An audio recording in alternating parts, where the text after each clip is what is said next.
The Obama administration's ever controversial health care law is now going to reach into the pockets of those who dined at one Florida restaurant chain.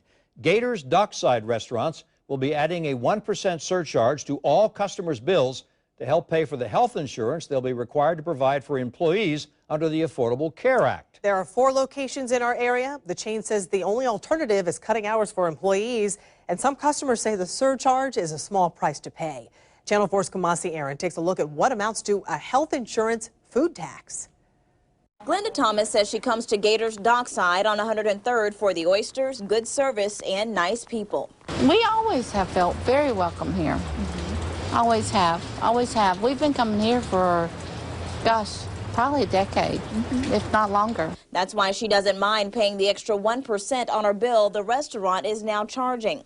It's an Affordable Care Act surcharge and will help the company offset the cost of health care, which will be required for all employees by next year. The average meal here is $15, so that means customers would pay an additional 15 cents on average. I don't have a problem with that.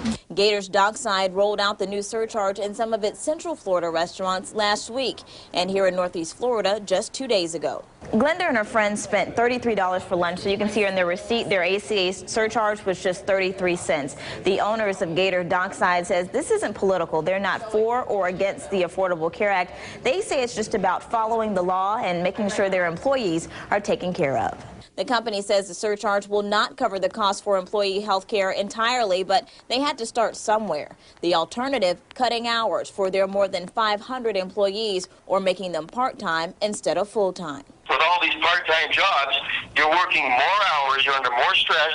Oh, yeah. And you still don't have health care. There are signs like these posted across the restaurant, making sure customers know what's going on.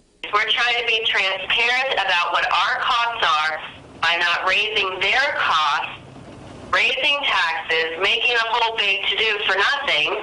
We're just asking for a penny per dollar to keep our full-time employees going.